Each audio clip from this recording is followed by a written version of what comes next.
Assalamu alaikum. Dans cette séance, on va faire un rappel sur le dosage direct. On va commencer par la définition du dosage.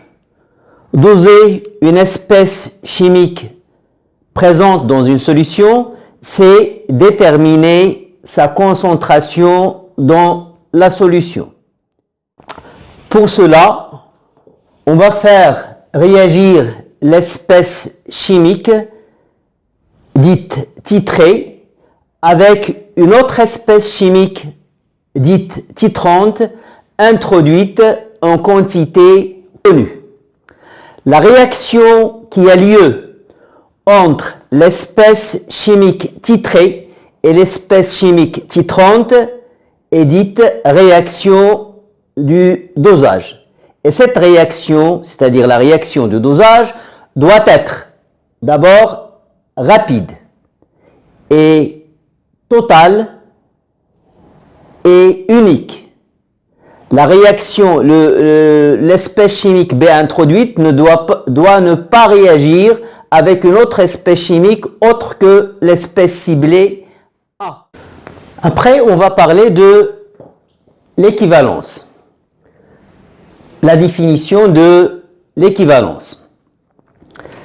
Eh bien, au début, on place un volume VA de la solution SA à doser dans un bécher et on lui ajoute progressivement une solution SB qui contient l'espèce titrante B. L'équivalence est atteinte lorsqu'on a ajouté la quantité de matière nécessaire de B pour réagir totalement avec la quantité de matière de A qui était dans le volume VA initial. Donc, l'équivalence sera atteinte lorsque les réactifs A et B sont tous les deux limitants. On va essayer d'établir la relation d'équivalence. Soit SA, la solution titrée contenant l'espèce A avec une concentration inconnue CA. Et SB, la solution titrante contenant l'espèce B avec une concentration connue. On va placer un volume VA connu de la solution SA dans un bécher et on va lui ajouter progressivement la solution SB qui est placée dans une burette graduée. Pour établir la relation d'équivalence, on va dresser le tableau d'avancement de la réaction du dosage. La réaction du dosage, c'est la réaction alpha A plus bêta B donne gamma C plus delta D. Soit la quantité de matière initialement contenue dans le bécher, c'est CA fois VA. La quantité de matière de B ajoutée à l'équivalence, c'est CB fois VBE. Là, c'est 0, 0. Lorsque l'avancement est X, la quantité de matière de A, ça sera CAVA, la quantité initiale, moins alpha, le coefficient stoichiométrique, fois l'avancement X. Pour B,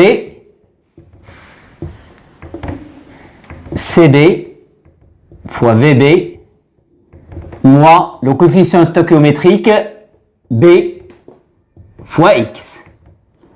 Là, c'est gamma, le coefficient stoichiométrique fois X, delta X. Et au cours de la réaction, qui est une réaction qui est rapide, X va augmenter rapidement jusqu'à atteindre la valeur X max. Donc, CA VA à l'état final, moins alpha X max. CB VB moins bêta X max. Et là, c'est gamma X max. Là, c'est delta X max. À l'équivalence, les deux réactifs, le titré A et le titrant B, sont limitants. Donc, A et B sont limitants. Donc, on en déduit que la quantité finale de A, c'est A moins alpha x max, est égale à 0.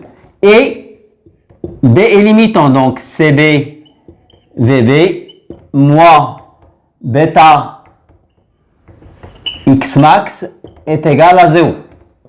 Cette équation va me donner x max égale CAVA sur alpha.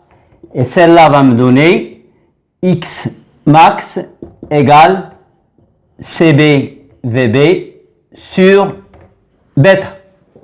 Et puisqu'il s'agit du même x max, donc on aura CAVA sur alpha égale CB fois VB. Le volume ajouté à l'équivalence c'est VBE.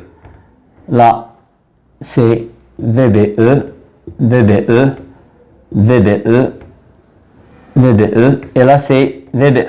CB fois VBE sur bêta. Ainsi, on a une relation entre la concentration CA et la concentration CB. Cette relation va nous permettre de déterminer la valeur de CA. Cette relation, c'est la relation d'équivalence. La relation d'équivalence. Comme vous voyez, la relation d'équivalence dépend des valeurs des coefficients stoichiométriques.